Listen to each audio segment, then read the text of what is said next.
Hello বন্ধুরা, কেমন আছো সবাই? আশা করি তোমরা সবাই অনেক সুস্থ আছো, ভালো আছো। আজকে আমি তোমাদের সাথে শেয়ার করব দারুণ একটি বড়ার রেসিপি, যেটি হলো গিমে শাকের বড়া। গিমে শাক শরীরের জন্য খুবই ভালো, ছোট থেকে বড় সবার হেলথের জন্য প্রচুর বেনিফিট, আর এটা খেতেও না অসম্ভব টেস্টি।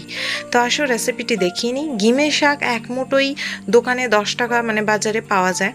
তো গিমে শাক আমি আমার বাগান থেকে তুলে এনেছি। আমাদের বাগানে প্রচুর গিমে শাক হয়েছে, আর এটা লাগাতে হয় না, এগুলো একা একাই হয়। তো যেমন কলমি শাক, কুলেখাড়া, তারপরে হিংচে শাক, ঠিক সেই জাতীয় শাক। এটা একটু তিতকুটে হয়, এটি হেলথের জন্য অনেক অনেক অনেকটাই ভালো।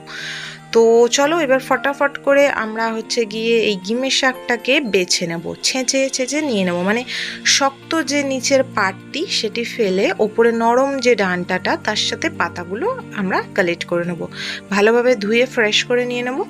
এবার এখানে আমি একটা ছোট সাইজের আলু, 2টি মিডিয়াম সাইজের পেঁয়াজ, 2টি রসুন কুচি এবং 2টি লঙ্কা কুচি নিয়ে নিয়েছি।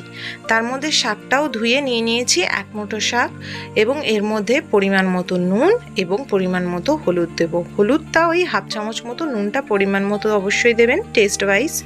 এবার এর মধ্যে আমরা কিছু মশলা অ্যাড করব, হালকা ফুলকা। কিচেনে নর্মালি ইন্ডিয়ান ঘরে প্রতিটি ঘরে হয়তো এই মশলাগুলো থাকে। যেমন কালো জিরে এর মধ্যে অ্যাড করব একদম সামান্য পরিমাণে, এবং তার মধ্যে সামান্য পরিমাণে একটু জিরে গুঁড়ো অ্যাড করব, যাতে এটি খেতে একটু টেস্টি হয়, একদমই সামান্য পরিমাণে।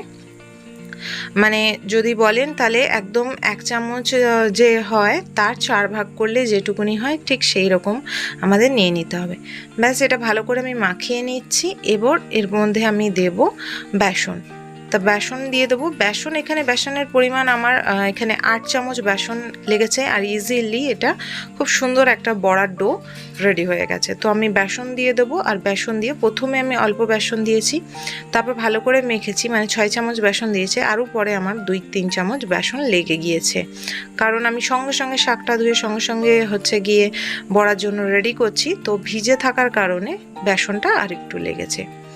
তো এবার এটাকে ভালো করে আমি মিশিয়ে নেব, আর এর মধ্যে সামান্য একটু আলু, একটু রসুন, একটু পেঁয়াজ, আর এই পাতাটা দেওয়ার কারণে এটা খুবই সুপার টেস্টি হয়। এটি ছোট বাচ্চাদেরও দিতে পারেন। অ্যাকচুয়ালিও গিমের শাক বাচ্চাদের যদি পেটে কুচুকৃমি হয় না, সেটিকে বার করতে সাহায্য করে এবং খিদে বাড়ায়, মুখে রুচি বাড়ায়, হেলথের জন্য অনেক ভালো, ব্লাডটাকে পিউরি করে, মানে একদম পরিষ্কার করে। তো এই কারণে গিমের শাকের প্রচুর দাম, আর এটা ইজিলি কিন্তু হয়।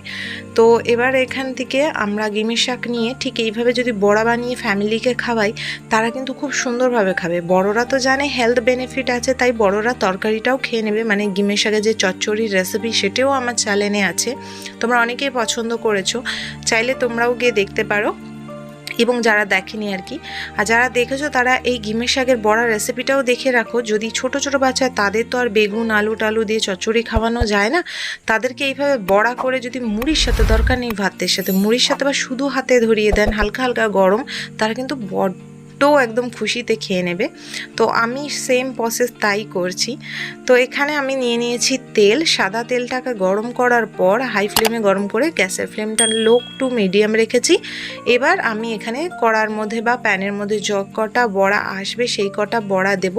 ওই সাইড থেকে হালকা ব্রাউন যেই শাখা হয়ে যাবে এমভাবে উল্টে দেব, আর এই সাইডটাও ঠিক ওইভাবে ভেজে নেব।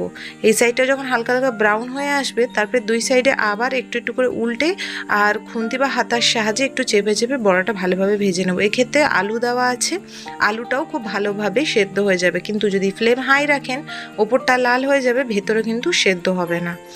তো দেখুন আমি খুব সুন্দরভাবে আমার এই পুরো 6টি বড়া সেদ্ধ করতে, এই 5-6টি বড়া সেদ্ধ করতে আমার লেগেছে 40 সেকেন্ড মতো, আর তার মধ্যেই হয়ে গেছে। লো ফ্লেম করে এবং হাই ফ্লেম করে আপনাকে করতে হবে।